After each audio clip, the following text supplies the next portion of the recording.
ज्या गावात ठाकरे गटाचा किंवा मवियाचा सरपंच असेल त्या गावाला निधी मिळणार नाही असं नितेश राणेंनी पुन्हा एकदा धमकावलंय।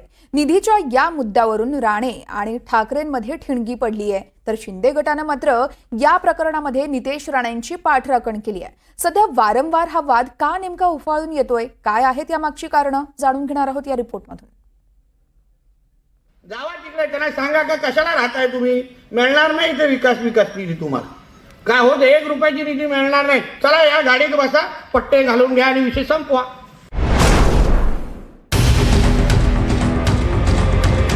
उबाठा आणि मवियाच्या गावाला निधी मिळणार नाही हे नितेश राणेंनी पुन्हा एकदा ठणकावलंय। या आणि आमच्या गाडीत बसा, नाहीतर निधीच थांबवू अशी धमकीच नितेश राणेंनी दिली आहे। स्थानिक स्वराज्य संस्थांच्या निवडणुका तोंडावर आहेत। अशावेळी ज्या गावात उबाठा आणि मवियाचा सरपंच, त्या गावाला निधी नाही असं राणेंनी सावंतवाडीमधल्या भाजप संघटन पर्व कार्यक्रमात म्हटलंय। त्या प्रत्येक उबाटाच्या गावाला आणि महाविकास आघाडीच्या गावाला टार्गेट करा। जावा तिकडे त्यांना सांगा का कशाला राहताय तुम्ही, मिळणार नाही ते विकास निधी तुम्हाला काय होत, 1 रुपयाची निधी मिळणार नाही। चला या गाडीत बसा, पट्टे घालून घ्या आणि विषय संपवा। कार्यक्रमात तेवढा आहे, सब सोपं आहे तेवढं। 100% ह्या सावंतवाडी मतदारसंघामध्ये इथे भारतीय जनता पक्ष प्रत्येक गावागावामध्ये असला पाहिजे असं काम सगळ्या तुमच्याकडून अपेक्षित आहे। आणि त्याला लागणारी ताकद ही पालकमंत्री म्हणून मी तुमच्या मागे उभं करायला तयार आहे, हा विश्वास तुम्हाला या निमित्ताने देतो। गावातली संघटना मजबूत व्हावी म्हणूनच नितेश राणे अशी वक्तव्य करत असल्याचं म्हणत भाजप आणि शिंदे गटानं नितेश राणेंची पाठराखण केली आहे।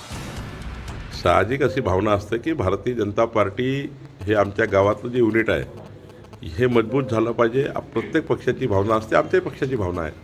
पण शेवटी निवडणुकीमध्ये महायुतीचा जेव्हा विचार होईल तेव्हा महायुतीचा विचार होईल। पण आपापले पक्ष हा मजबूत करण्याचं काम आपण करत राहतो। आम्ही करतोय, एकनाथजी करताय, अजितदादाही करताय।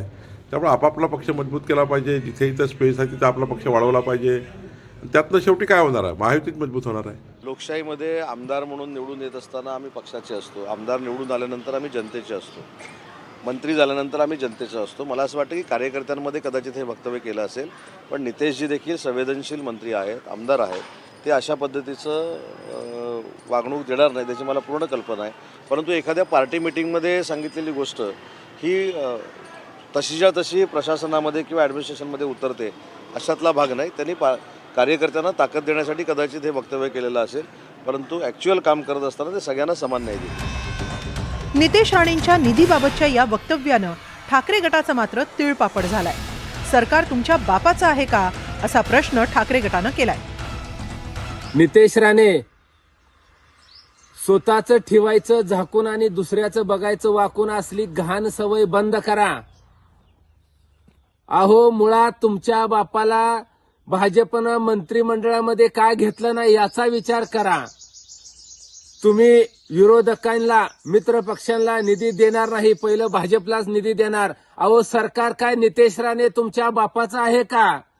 निधी काय तुमच्या घरातला, तुमच्या खिशातला देणार आहात का? राहिला प्रश्न उद्धव साहेबांचा आणि भास्कर जाधवांचा, विरोधी पक्ष कोणाला द्यायचं कोणाला नाही। आमचे शिवसेनेचे नेते आदरणीय उद्धव साहेब खंबीर आहेत। तुम्ही मधी नाक कुपसाची गरज नाही, मुळात तुम्हाला नाकच शिल्लक राहिलेलं नाही। ही तुम्ही जरा तुमची अवकातीत राहून बोलायला शिका। ज्याचं सरकार त्याच्याच गटाला निधी दिला जातो अशी ओरड कायमच असते। कोकणात राणे कुटुंबीय आणि ठाकरे गटाच्या संघर्षाला जरा जास्तच धार येते। स्थानिक स्वराज्य संस्थांच्या निवडणुका जवळ आल्यावर निधीची ही लढाई आणखी तीव्र होणार आहे। Bureau report, NDTV Marathi.